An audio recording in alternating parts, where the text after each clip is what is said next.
The Frank Haith Show, brought to you by Don Thornton Cadillac, Pepsi, River Spirit, TTCU, the credit union, and St. Francis Health System. And now your host, Bruce Howard. Hello again, everybody, and welcome to the Frank Haith Show. I'm Bruce Howard, joined by the head coach of the University of Tulsa basketball team, Frank Haith. And Coach, what a week it was for you. You had the midweek bye, which helped, obviously, because you had a great performance against Temple. What a great home game. It was. Obviously, I think we, with the week off, you had some time to really have some good practices, but we had some time to recover some injury stuff that we were dealing with. But there's no question we played very, very well. We played at a high level on both ends of the court. And that was good to see as we go down the stretch here, to see our team kind of grow together and play well in that kind of setting. An 18-point victory over the Temple Owls, a big one at the Reynolds Center. The highlights coming up next on the Frank Haith Show. We're back on the Frank Haith Show, and coaches, you got ready for the Temple Owls, knowing they're very good. They're 7-3 coming in the league. But your team had the midweek bye, and there's two things there: recharge the batteries a little bit and work on some stuff, right? Yeah, and we were going to be really prepared. When you have that much time to get ready for a team, and they have had some good wins. Obviously, beating Houston, the only team to beat Houston in our league. Yeah. So they're a very talented team. A team projected already into a tournament. So we knew it was going to be a good opportunity for our program, and our looking forward to it. So, but our guys really worked their tails off getting ready. Absolutely, and Temple-Tulsa games have been outstanding through the short series that the two teams have had. This being game number 10, but you guys came out really ready to go at the jump. We did. Obviously, it was a nice shot fake here by Kern. I thought there was a little bit of contact. He was able to, focus on making that shot, and we've talked to Kern about that. Go make it. Don't try to go for the foul. And this is a nice little bank shot by Lawson. Lawson created with that basket, and Tulsa has the early 4-2 lead over Temple. Our offense execution spacing was really good here. You look at us, we have 5 guys out when we have Dry at the 5 spot, and that creates opportunities for us to have some spacing to play in space. And there's Quan again with a pulling kick by Elijah. And when you talk about 5 out, it does spread the floor, doesn't it? And allows driving lanes, doesn't it? It does for a guy like Darren Jackson. A good execution, out of bounds play, and he's really coming, Bruce. He's really, getting his game where he knows what he's able to do. There he is, back-to-back driving the ball. And that basket made it 14-10 as TU up by 4 and got on the boards here. Nice following the shot there, but Dry, but you see Darren going in there too, trying to tip it in, and we need that kind of thrust on the glass.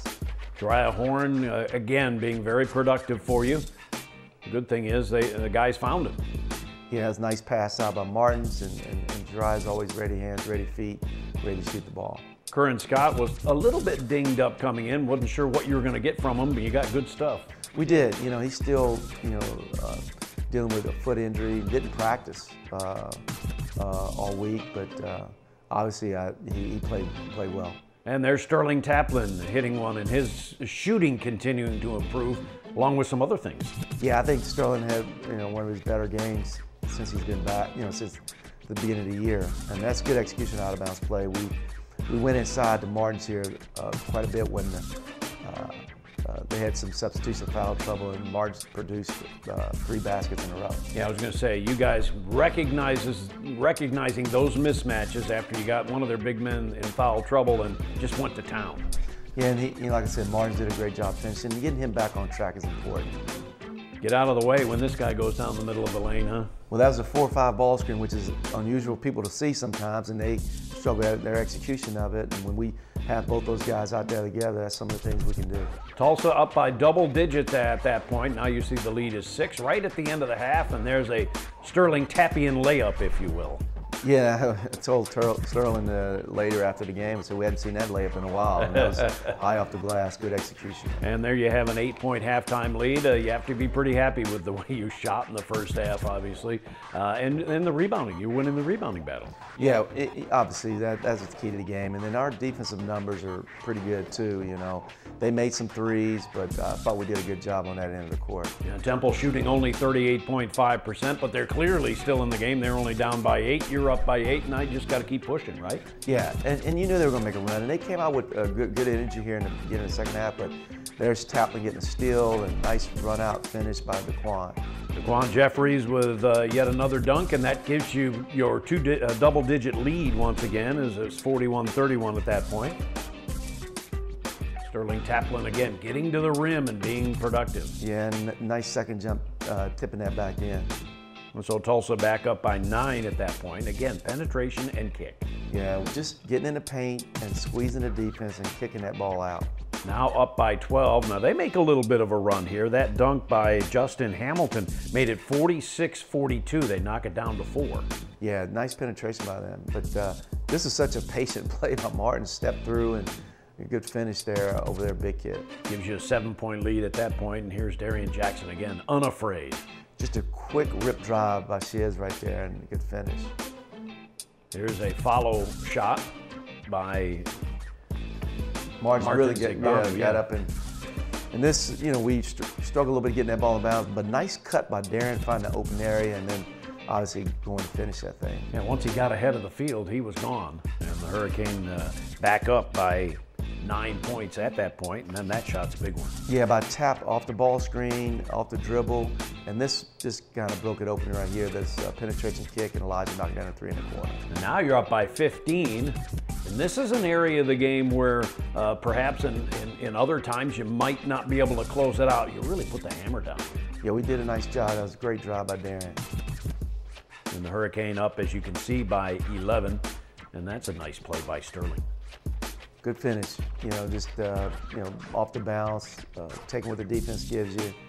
Our defense was the key here. When they penetrated, we rotated, filled up the paint. Nice finish by Elijah on the transition right there. And he got fouled on the play. Why were you so effective defensively? Well, we really did a good job of rotating to the ball when they started to drive. We knew they were going to try to put their heads down and drive the ball, and we did a good job of sinking in there and being effective once we got in there. You can see up by 18 with 5 minutes to play, and here comes the knockout punch. Again, Sterling Taplin getting to the rack and finishing. Yeah, good space cut here by Jiraiya. Nice finish by Quan on the pass and tap. And that made it 74-52. The lead would grow as large as 23. It ends up being an 18-point victory, 76-58, and a lot of good things on that score sheet right there for you, Coach. Well, you look at the numbers, the field goal. I look at both numbers. You know, field goal percentage for them and 3-point percentage, and then you look at our numbers and what we did. And obviously, you're gonna win a lot of games when you shoot the ball that well, and you hold the team from not shooting that well. Absolutely. It was the shooting high this year for the University of Tulsa. 5 players in double figures. Overall, just a terrific performance for the Hurricane as they knock down Temple, and Temple goes to 7-4. Most importantly, the Hurricane now 4-7 on the year in conference play and on a roll. We'll be back with more as we continue on the Frank Haith Show. Tulsa fans, today we're very excited to welcome back some of our basketball greats to Legends Day. Joined by Vice President and Director of Athletics, Dr. Derek Gregg. Please help us in welcoming the following.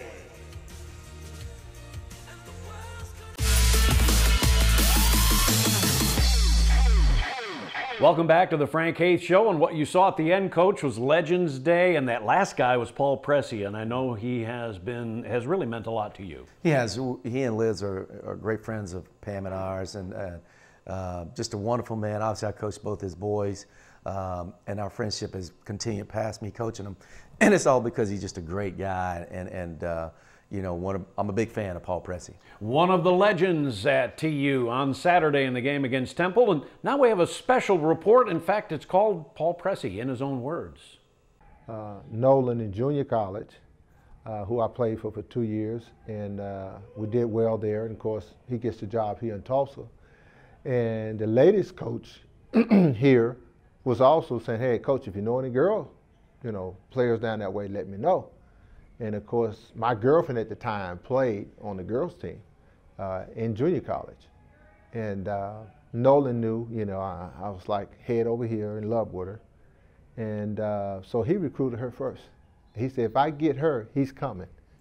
And that's what happened. Great career here at Tulsa. And the fans has been awesome from day one till now. I just remember the camaraderie we had as a young group coming in the Missouri Valley. We ended up playing all these teams that we're saying to ourselves, can we compete with these guys? Well, at the end of the day, we competed against each other hard every day. That was a staple of Nolan's. And so we're like, hey, we got after it every day. It was win or go home in practice. It was like, you know, you was fighting for bragging rights every day in practice. When we looked at Louisville, it was like, this is an opportunity for us to prove to the whole world that we're going to be on the map. We looked at it as, wow, we're here. They know we're here now. And the work has not been in vain. At that time, the NIT was huge. And I don't think it was as many teams. So for us, it was another chance to prove them. And what other way to prove to the whole world at Madison Square Garden against Syracuse? And everybody looking at, who is Tulsa? Where is this Tulsa team from? And the way we played all the way up until that moment, a lot of people already knew, but they was like, I don't know. They never been to this kind of stage before. And we're saying, yeah, we have. It's about winning, and we know how to win. And that was the opportunity we had to win, and we won. For me, it was the huge challenge that let's prove to them that we belong here, and we should take this home. And we was there, and we had the opportunity, and we was blessed to do that. Just people, just thousands and thousands of people clapping with all their, you know, blue and gold on and cheering and hollering, and you know, people with tears in their eyes and all the, you know, decoration. It was fantastic. You know, when you get to the NCAA tournament, it's a whole different level of play. And then you got, you know, we ran into a team that were playing good basketball with Houston, but we were also playing good basketball.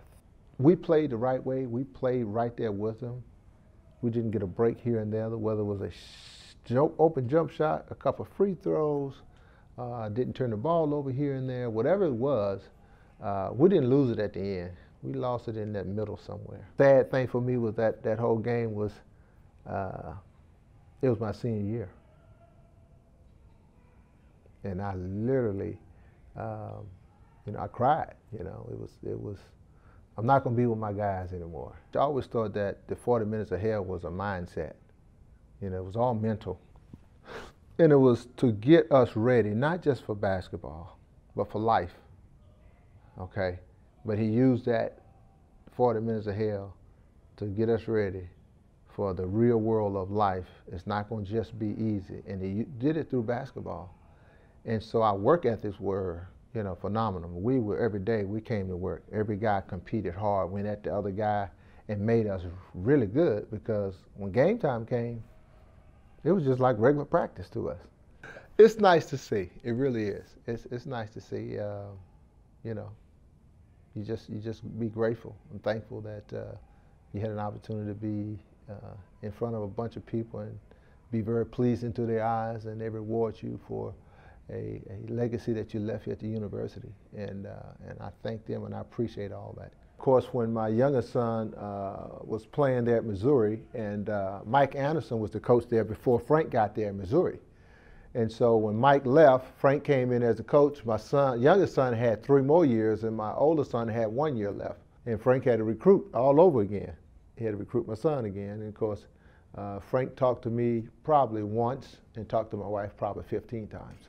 So you know how that worked out. But anyway, my son ended up staying, and built a great relationship with Frank, and Frank has became a part of my family. So over the years, so it's been great. And then, full circle, comes back to my old alma mater. Back on the Frank Haith Show, our second feature segment revolves around Ken McDonald, and he is your newest assistant coach. And how did he come to pass to come to TU?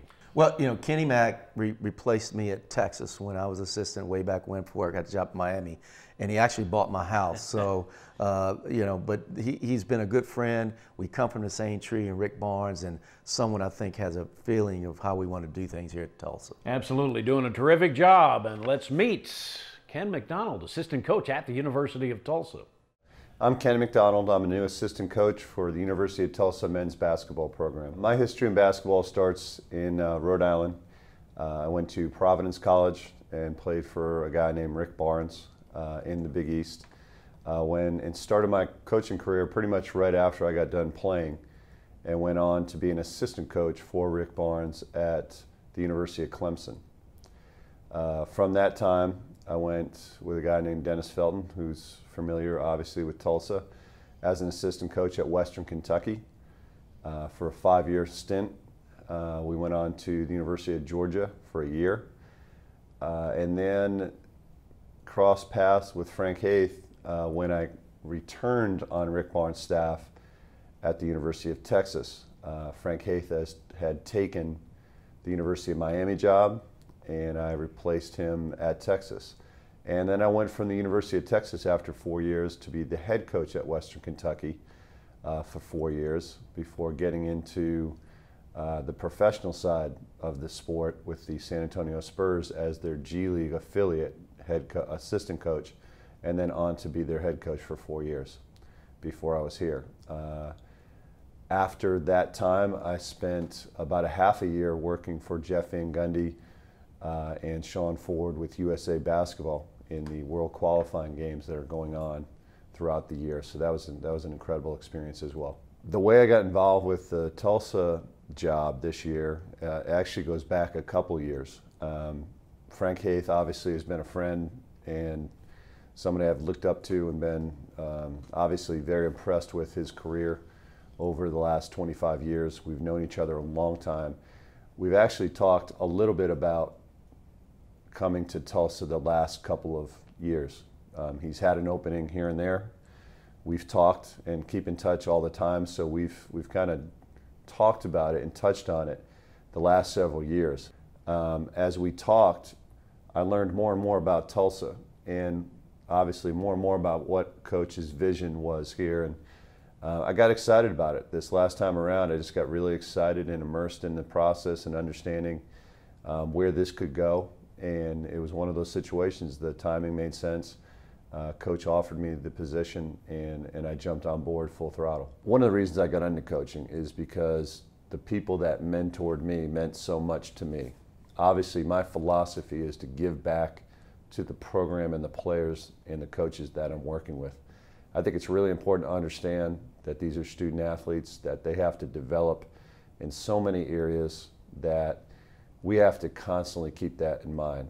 I know winning is really important, but building a winning culture and helping developing young men in the program, that stuff the winning will take care of itself if you do that. So I think the development for these young guys and understanding they're going through a different time in their life. You know, they have so many distractions, they have so many goals, and it's our job to try to help them achieve all of that. People don't know this about me, but I am extremely funny. And once you get to know me, you'll see a lot that comes out of my mouth is not serious or truthful. Love sarcasm, love comedy, and you know, I've always been around people that just understand that you know, you have to laugh every day. You have to have fun with what you're doing. You can't be serious all the time, and I'm probably not serious enough. You know, Coach Haith would probably tell you that. But you know, cutting up and having a good time and obviously enjoying yourself and your company, I think is really important. Well, Coach, as we rejoin on the Frank Haith Show, it's going to be a road trip, but you're looking for some road kill, and hopefully that starts with Tulane on Thursday. Big one. You know, you talk about a team, watching them on tape, they're really talented. You know, I know their record is what it is, but they're very capable with Cornish and Sayek, who's been a problem for us in the past, Daniels. I mean, they got a lot of guys that can put that ball in the hole, so big challenge for us on Thursday. Absolutely, and it's a big road week for TU because you finish it off on Sunday against East Carolina, and we know how good they can be. They beat Cincinnati in their building. Yeah. That's all you need to know. So they're a very capable team. They have one of the best freshmen in our league in Gardner. So, you know, it's a great opportunity for us this week. All right, Coach, good luck. Have a great week. Thank you, Bruce. That wraps it up for the Frank Haith Show. So long, everybody. The Frank Haith Show, brought to you by Don Thornton Cadillac, Pepsi, River Spirit, TTCU, The Credit Union, and St. Francis Health System.